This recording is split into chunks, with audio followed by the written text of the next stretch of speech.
baby.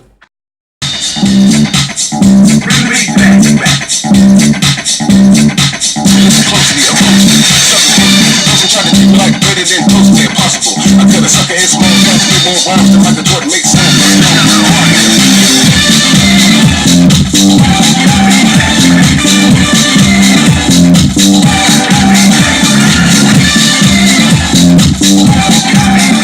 Yeah, so I remember back in the day when I read this article right here. This is in the back of a magazine called Game On. In the back of it, they did a little bit of like a fantasy matchup, Ryu versus Terry, the ultimate match, and they did a really cool thing on it. They were kind of speculating what would happen if Ryu faced off against Terry Bogard, and I remember thinking that was so freaking cool. But you know, that's never going to happen because you know Capcom and SNK are two whole different companies. But it was still pretty cool, you know, just to kind of speculate. And you know, there was all these rumors. That I remember I was like at a game shop. And some kids were talking about, like, yeah, there's going to be this, they're going to have a SNK versus Capcom game, and they had, like, some Photoshop pictures, and it was all rumor. But, no, it wasn't. So, my first game in that series was this one right here. SNK announced the Neo Geo Pocket came out here, I think, about, like, 1998, 99. Neo Geo Pocket, first game they bring out. Or one of the first games, this Match of the Millennium. This is the only game I ever owned for it, and the reason why is it's just so freaking good.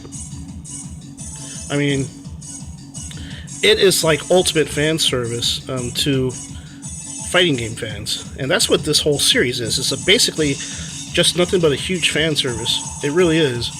And in this game, you know, there are actually mini games that you could play, like right here. You could play like Metal Slug, and play like a little game of Ghosts and Goblins. You play like Time Tax, all that type of stuff, little bonus games.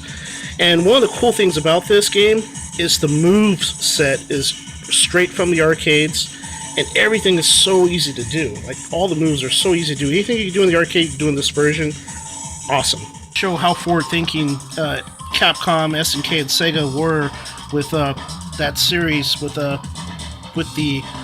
their series. They even made this little device for the Neo Geo Pocket Color, where you can hook up your Neo Geo Pocket Color to the Dreamcast.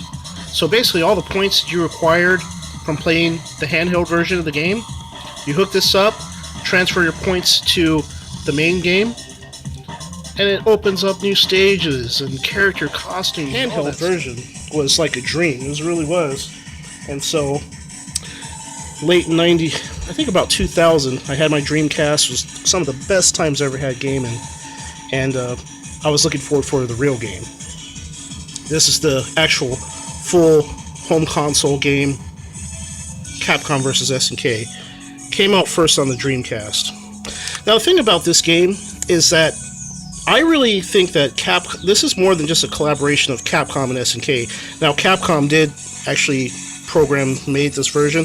I see this game as a collaboration of Capcom, SNK, and Sega, because it was made on Sega's hardware, the Naomi hardware.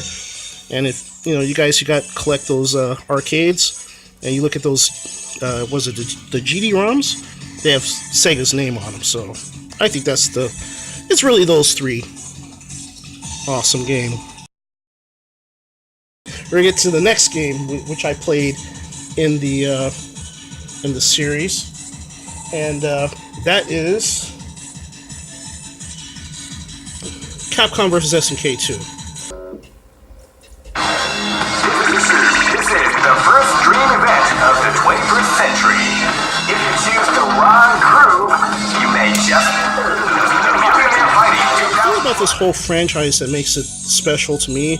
And it's kind of one of those games series that, you know, wasn't allowed to take off because the hardware that was powering both of these games, they were trying to discontinue.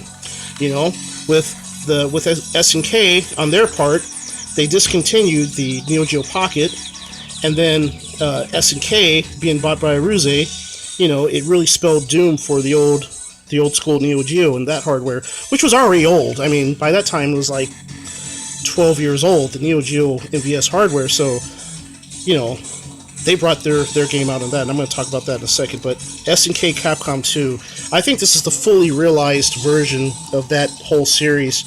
And let me tell you guys, this game was just as worse. It was just as bad as Alpha 2. This was the go-to game.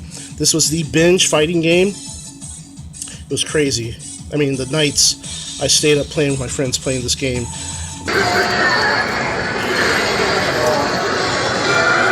Played this game way too much. Played it way too much. And some of us paid for it, because I remember guys would be like playing this game all night and they'd have to go to school, you know, and then they would like miss school. I mean, bad stuff. I mean, really irresponsible. We had a good time playing this game. Major part of my gaming, SNK Capcom 2. So, great. And last but not least is me, of course, being a Neo Geo guy, Neo Geo fan. I had to have SNK's version of this game. I didn't care. And so I picked this up back in about 2008. You know what? I bought this game for myself as a birthday present. Ain't no one gonna buy me no Neo Geo game, so I gotta buy it myself.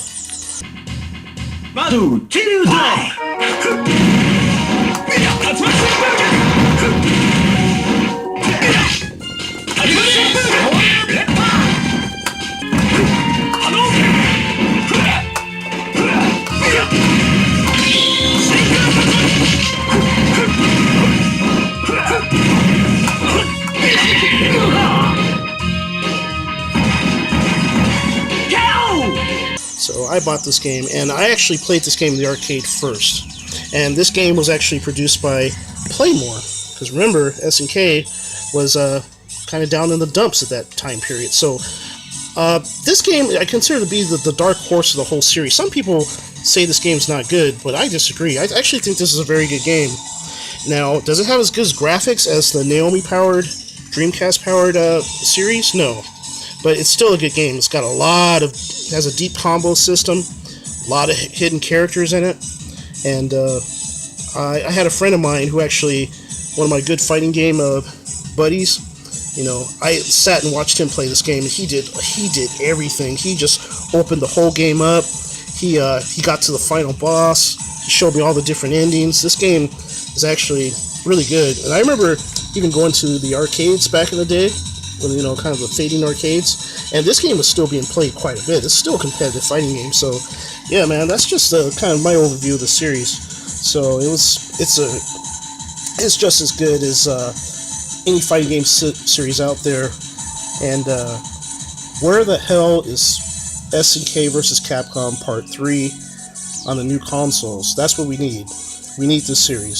So, alright, you guys, peace out.